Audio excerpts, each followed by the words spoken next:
era com relação a isso que eu ia perguntar, Liana.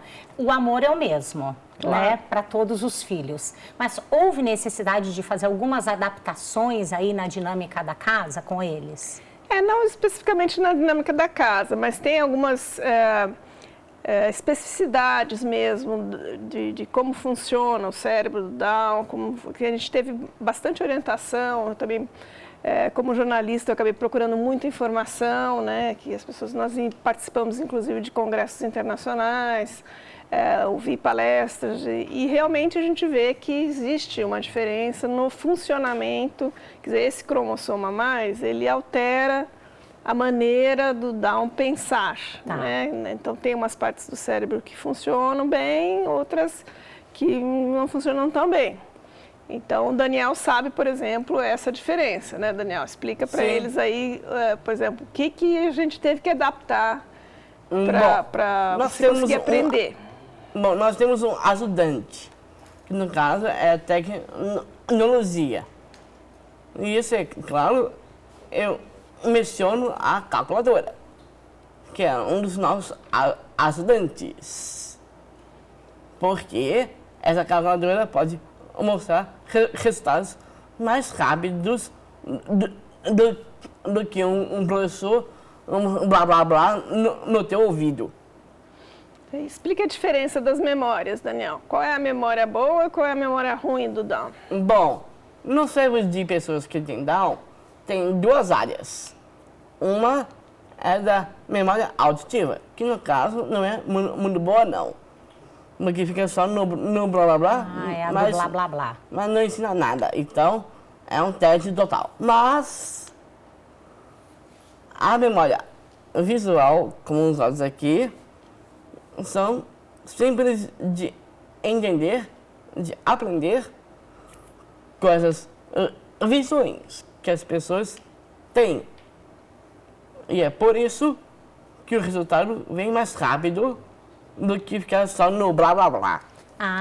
Deixa eu explicar visual, um pouquinho. Então, realmente eles têm uma memória auditiva de curto prazo ruim, quer dizer que você só fala, vamos supor, se tiver uma aula totalmente expositiva.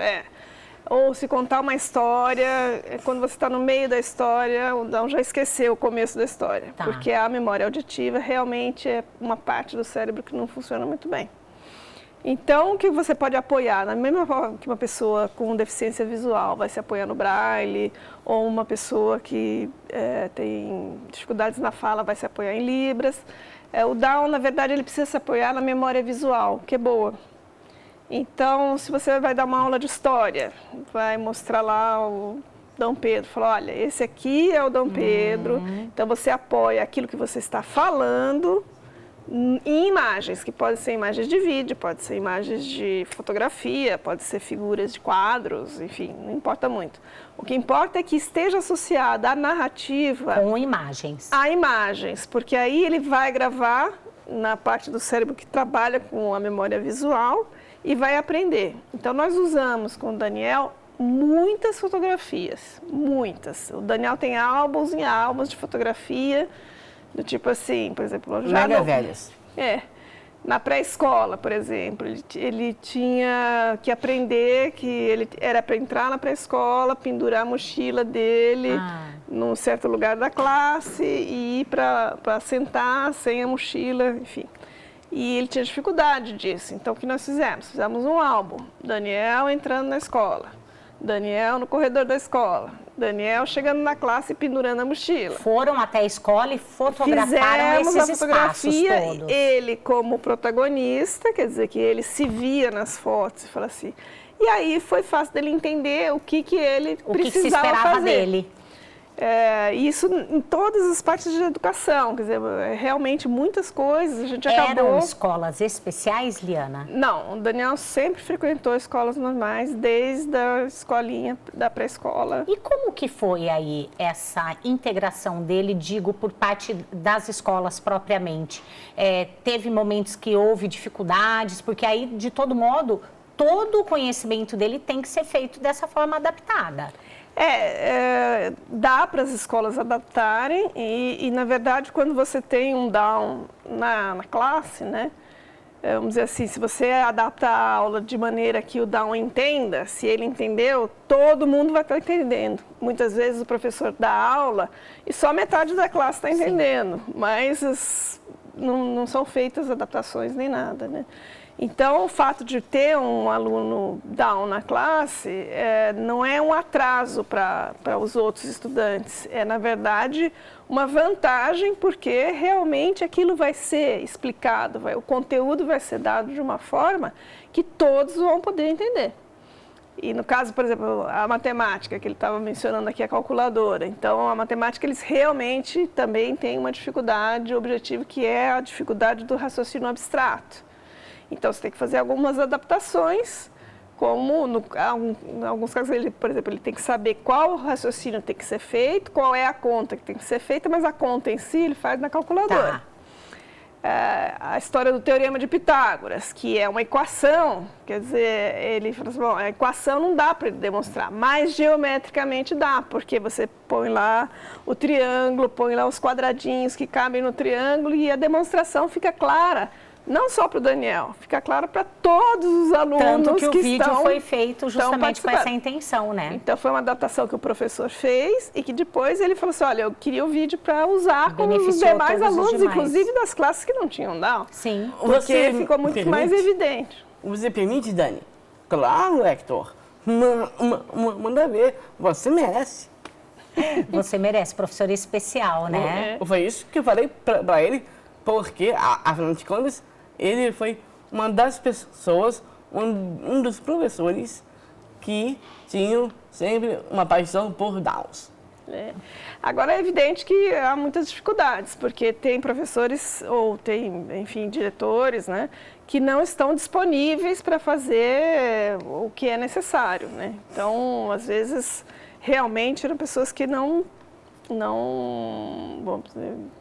cediam ou queriam manter o esquema de aula exatamente igual, né? Não tinha essa flexibilidade de fazer, porque não são adaptações tão complicadas, né?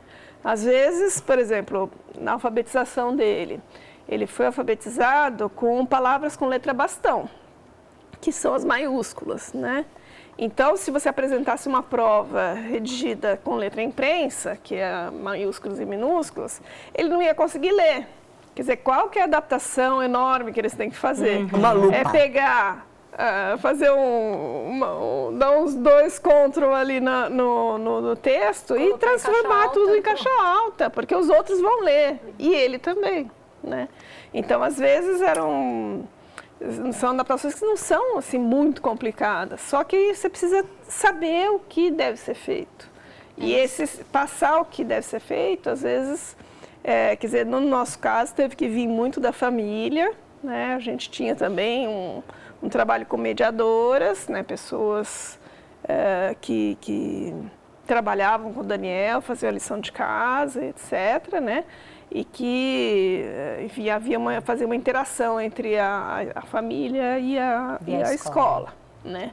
Mas não é uma coisa assim tão diferente do que a escola deveria providenciar para todos os alunos, né? E tudo isso vocês foram descobrindo por conta, vocês que foram atrás estudando, ou tinha algum grupo, uma associação que ajudou? A gente constituiu uma associação, né, chamada Espaço 21, e aí com outros pais a gente fazia reuniões, discutia, trocava informações, né, e acabamos... Enfim, nós tivemos assim, bastante orientação de um grupo de Málaga, na Espanha, que faz um trabalho muito interessante, né? E realmente para estimular, para tratar, quer dizer, é a questão de não tratar como, assim, a criancinha que precisa ser sempre acompanhada a vida inteira, mas tratar como uma criança que tem que se desenvolver e que realmente... O objetivo é ter autonomia. Então, começa até nas coisas de casa. Com que ordem você põe a roupa? Entendeu? Você não põe a cueca por cima da calça. Você põe primeiro a cueca, depois a calça, depois a camisa, depois o casaco, né? Então, essa ordem de coisas é uma coisa que tem que ser enfatizada, né? E outra área do cérebro deles que é assim, pouco mais prejudicada é a noção espaço-temporal. Então, por exemplo, no caso do Daniel, que é o quê? Que é você saber horas, tempo, enfim, se localizar no tempo, né? Que é uma dificuldade real para eles. E agora com os celulares, que tem o relógio digital, assim, fica mais fácil. Olha, eu venho te buscar às 7 horas, então ele sabe que é 7 horas. E não beleza. Mas, por exemplo, ele não lê o relógio analógico, não. Mas tem uma noção por meio disso. E no caso do espaço, a gente fez muito treinamento com o Daniel, assim, no dia a dia. Por exemplo, ele ia comigo ao supermercado e eu falava assim, Daniel, agora nós vamos virar para a direita. Vamos virar para a esquerda. Ah, vamos lá em cima, vamos lá embaixo. Então, isso aqui.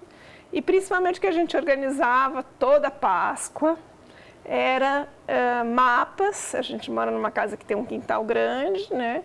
E então o Daniel, na Páscoa, ele ganhava de manhã um ovinho de Páscoa, que ele fazia o ninho e tal, mas um ovinho de Páscoa e um mapa. E o mapa dizia onde estava o próximo ovo.